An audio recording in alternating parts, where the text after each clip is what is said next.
بسم اللہ الرحمن الرحیم۔ نہج البلاغہ خطبہ نمبر 1۔ اس باب میں امیر المومنین علیہ السلام کی وہ گفتگویں بھی درج ہیں جنہیں مختلف مجلسوں، مارکوں اور پیش آنے والے حادثوں میں خطبوں کے انداز پر ارشاد فرمایا ہے۔ اس میں ابتداء فرنش زمین و آسمان اور پیدائش آدم کا ذکر فرمایا ہے۔ تمام حمد اس اللہ کے لیے ہے جس کی مداح تک بولنے والوں کی رسائی نہیں، جس کی نعمتوں کو گننے والے گن نہیں سکتے، نہ کوشش کرنے والے اس کا حق ادا کر سکتے ہیں، نہ بلند پرواز ہمتیں اسے پا سکتی ہیں، نہ عقل و فہم کی گہرائیاں اس کی تہ تک پہنچ سکتی ہیں۔ اس کے کمال ذات کی کوئی حد معین نہیں، نہ اس کے لیے توصیفی الفاظ ہیں، نہ اس کی ابتدا کے لیے وقت ہے جسے شمار میں لایا جا سکے، نہ اس کی کوئی مدت ہے جو کہیں پر ختم ہو جائے۔ اس نے مخلوقات کو اپنی قدرت سے پیدا کیا، اپنی رحمت سے ہواؤں کو چلایا، تھر تھراتی ہوئی زمین پر پہاڑوں کی میخیں گاڑی۔ دین کی ابتدا اس کی معرفت ہے، کمال معرفت اس کی تصدیق ہے، کمال تصدیق توحید ہے، کمال توحید تنزیہ اور اخلاص ہے، اور کمال تنزیہ اور اخلاص یہ ہے کہ اس سے صفتوں کی نفی کی جائے، کیونکہ ہر صفت شاہد ہے کہ وہ اپنے موصوف کی غیر ہے، اور ہر موصوف شاہد ہے کہ وہ صفت کے علاوہ کوئی چیز ہے۔ لہٰذا جس نے ذات الہی کے علاوہ صفات مانی، اس نے ذات کا ایک دوسرا ساتھی مان لیا، اور جس نے ذات کا دوسرا ساتھی مان لیا اس نے دوئی پیدا کی، اور جس نے دوئی پیدا کی اس نے اس کے لیے جز بنا ڈالا، اور جو اس کے لیے اجزاء کا قائل ہوا وہ اس سے بے خبر رہا، اور جو اس سے بے خبر رہا اس نے اسے قابل اشارہ سمجھ لیا، اور جس نے اسے قابل اشارہ سمجھ لیا اس نے اس کی حد بندی کر دی، اور جو اسے محدود سمجھا وہ اسے دوسری ہی چیزوں کی قطار میں لے آیا۔ جس نے کہا کہ وہ کسی چیز میں ہے اس نے اسے کسی شے کے ضمن میں فرض کر لیا، اور جس نے کہا کہ وہ کسی چیز پر ہے اس نے اور جگہیں اس سے خالی سمجھی۔ وہ ہے، ہوا نہیں، موجود ہے مگر عدم سے وجود میں نہیں آیا۔ وہ ہر شے کے ساتھ ہے، نہ جسمانی اتصال کی طرح، وہ ہر چیز سے علیحدہ ہے، نہ جسمانی دوری کے طور پر۔ وہ فاعل ہے لیکن حرکات و آلات کا محتاج نہیں۔ وہ اس وقت بھی دیکھنے والا تھا جبکہ مخلوقات میں کوئی چیز دکھائی دینے والی نہ تھی۔ وہ یگانہ ہے اس لیے کہ اس کا کوئی ساتھی ہی نہیں کہ جس سے وہ مانوس ہو اور اسے کھو کر پریشان ہو جائے۔ اس نے پہلے پہل خلق کو ایجاد کیا، بغیر کسی فکر کی جولانی کے اور بغیر کسی تجربے کے جس سے فائدہ اٹھانے کی اسے ضرورت پڑی ہو، اور بغیر کسی حرکت کے جسے اس نے پیدا کیا ہو، اور بغیر کسی ولولہ اور جوش سے جس سے وہ بیتاب ہوا ہو۔ ہر چیز کو اس نے وقت کے حوالے کیا، بے جوڑ چیزوں میں توازن اور ہم آہنگی پیدا کی، ہر چیز کو جداگانہ طبیعت اور مزاج کا حامل بنایا، اور طبیعتوں کے لیے مناسب صورتیں ضروری قرار دیں۔ وہ ان چیزوں کو ان کے وجود میں آنے سے پہلے جانتا تھا، ان کی حد و نہایت پر احاطہ کیے ہوئے تھا، اور ان کے نفوس و اعضاء کو پہچانتا تھا۔ پھر یہ کہ اس نے کشادہ فضا، وسیع اطراف و اکناف اور خلاقی وسعت خلق کی، اور ان میں ایسا پانی بہایا جس کے دریائے مواج کی لہریں طوفانی اور بحر رخار کی موجیں تہ بتہ تھیں۔ اسے تیز ہوا اور تند آندھی کی پشت پر لادا، پھر اسے پانی کے پلٹانے کا حکم دیا، اور اسے اس کے باندھ رکھنے پر قابو دیا، اور اسے اس کی سرحد سے ملا دیا۔ اس کے نیچے ہوا دور تک پھیلی ہوئی تھی اور اوپر پانی ٹھاٹھے مار رہا تھا۔ پھر اللہ سبحانہ نے اس پانی کے اندر ایک ہوا خلق کی جس کا چلنا بانجھ بے سمٹ تھا، اور اسے اس نے مرکز پر رکھا، اس کے جھونکے تیز کر دیے اور اس کے چلنے کی جگہ دور دراز تک پھیلا دی۔ پھر اس ہوا کو معمور کیا کہ وہ پانی کے ذخیرے کو تھپیڑے دے اور بحر بے کراں کی موجوں کو اچھالے۔ اس ہوا نے پانی کو یوں مت دیا جس طرح دہی کے مشکیزے کو متھا جاتا ہے، اور ایسی دھکیلتی ہوئی تیزی سے چلی جس طرح خالی فضا میں چلتی ہے، اور پانی کے ابتدائی حصے پر اور ٹھہرے ہوئے کو چلتے ہوئے پانی پر پلٹانے لگی، یہاں تک کہ اس متلاطم پانی کی سطح بلند ہوئی اور وہ تہ بتہ پانی جھاگ دینے لگا۔ اللہ نے وہ جھاگ کھلی ہوا اور کشادہ فضا کی طرف اٹھائی اور اس سے ساتوں آسمان پیدا کیے۔ نیچے والے آسمان کو کی ہوئی موج کی طرح بنایا اور اوپر والے آسمان کو محفوظ چھت اور بلند عمارت کی صورت میں اس طرح قائم کیا کہ نہ ستونوں کے سہارے کی حاجت تھی نہ بندھنوں سے جوڑنے کی ضرورت۔ پھر ان کو ستاروں کے سج دھج اور روشن ستاروں کی چمک دمک سے آراستہ کیا اور ان میں زوپاش چراغ اور جگمگاتا چاند رواں کیا جو گھومنے والے فلک، چلتی پھرتی چھت اور جنبش کھانے والے کی لوح میں ہے۔ پھر خداوند عالم نے بلند آسمانوں کے درمیان شگاف پیدا کیے اور ان کی وسعتوں کو طرح طرح کے فرشتوں سے بھر دیا۔ کچھ ان میں سرب سجود ہیں جو رکوع نہیں کرتے، کچھ رکوع میں ہیں جو سیدھے نہیں ہوتے، کچھ صفیں باندھے ہوئے ہیں جو اپنی جگہ نہیں چھوڑتے، اور کچھ پاکیزگی بیان کر رہے ہیں جو اکتاتے نہیں۔ نہ ان کی آنکھوں میں نیند آتی ہے، نہ ان کی عقلوں میں بھول چوک پیدا ہوتی ہے، نہ ان کے بدنوں میں سستی اور کاہلی آتی ہے، نہ ان پر نسیان کی غفلت طاری ہوتی ہے۔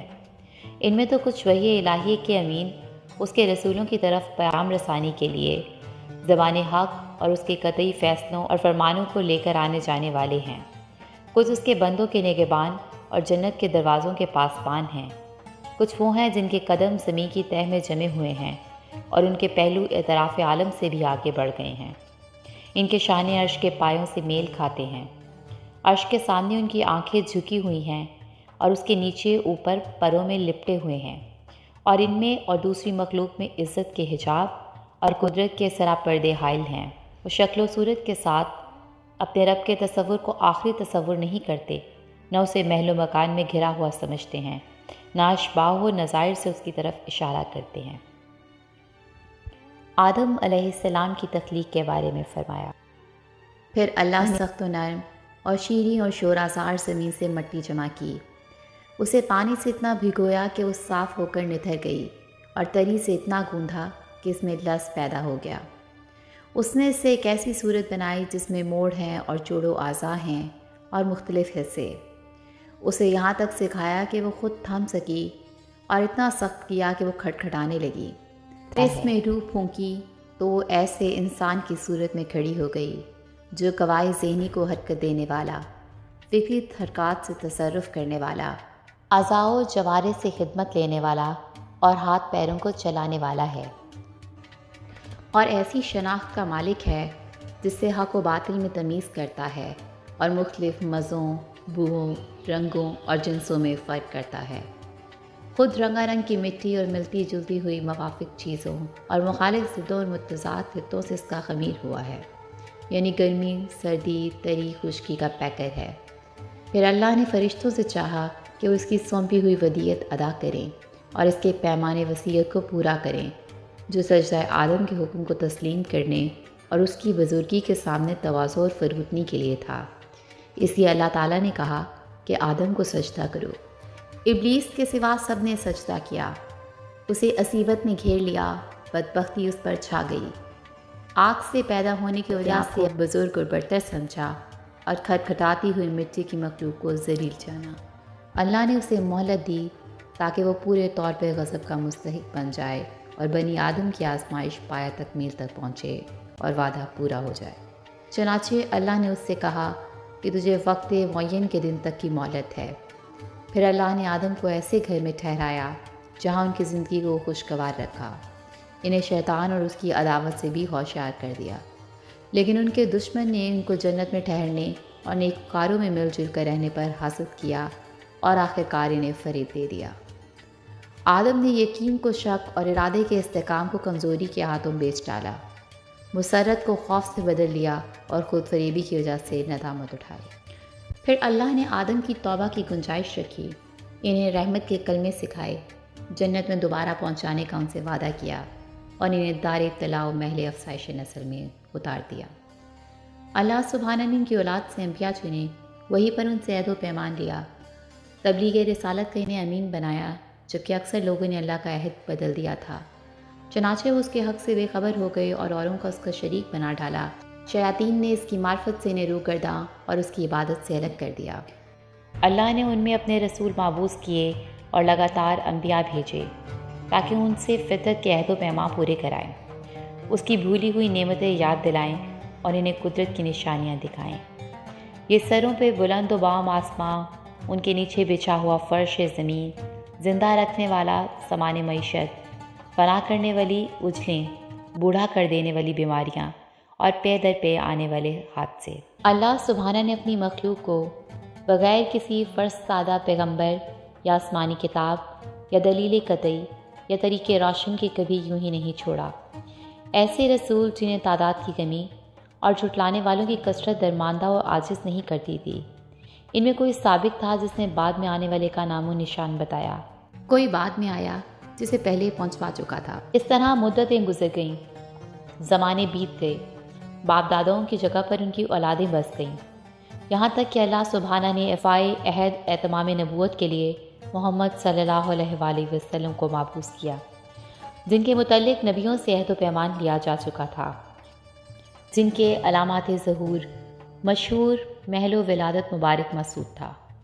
اس وقت زمین پہ بسنے والوں کے مسلک جدا جدا، خواہشیں متفرق و پراگندہ اور راہیں الگ الگ، یوں کہ کچھ اللہ کو مخلوق سے تشبیہ دیتے، کچھ اس کے ناموں کو بگاڑ دیتے، کچھ اسے چھوڑ کر اوروں کی طرف اشارہ کرتے تھے۔ خداوند عالم نے آپ کی وجہ سے انہیں گمراہی سے ہدایت کی راہ پر لگایا اور آپ کے وجود سے انہیں جہالت سے چھڑایا۔ پھر اللہ سبحانہ تعالیٰ نے محمد صلی اللہ علیہ وآلہ وسلم کو اپنے لقاء و قرب کے لیے چنا، اپنے خاص انعامات آپ کے لیے پسند فرمائے اور دار دنیا کی باد و پوچھ سے آپ کو بلند تر سمجھا اور زحمتوں سے گھری ہوئی جگہ سے آپ کے رخ کو موڑ لیا اور دنیا سے آپ کو باعزت اٹھا لیا۔ حضرت تم میں اسی طرح کی چیز چھوڑ گئے جو انبیاء اپنی امتوں میں چھوڑتے چلے آئے تھے، اس لیے کہ وہ طریقے واضح اور نشان محکم قائم کیے بغیر یوں ہی بے قید و بند انہیں پیغام ربانی پہنچا کر حجت تمام کریں اور عقل کے دفینوں کو ابھاریں۔ پیغمبر نے تمہارے پروردگار کی کتاب تم میں چھوڑ لی، اس حالت میں کہ انہوں نے کتاب کے حلال و حرام، واجبات اور مستجبات، ناسخ و منسوخ، رقص و عزائم، خاص و عام، ابر و امثال، مقید و مطلق، محکم و مشتبہ کو واضح طور پر بیان کر دیا، مجمل آیتوں کی تفسیر کر دی اور ان کی گتھیوں کو سلجھا دیا۔ اس میں کچھ آیتیں وہ ہیں جن کے جاننے کی پابندی عائد کی گئی ہے، اور کچھ وہ ہیں کہ اگر اس سے بندے ناواقف رہیں تو کوئی مضاحکہ نہیں۔ کچھ احکام ایسے ہیں جن کا وجود کتاب سے ثابت ہوا ہے اور کچھ حدیث سے ان کے منسوخ ہونے کا پتہ چلتا ہے۔ کچھ احکام ایسے ہیں جن پر عمل کرنا حدیث کی روح سے واجب ہے، لیکن کتاب میں ان کے ترک کی اجازت ہے۔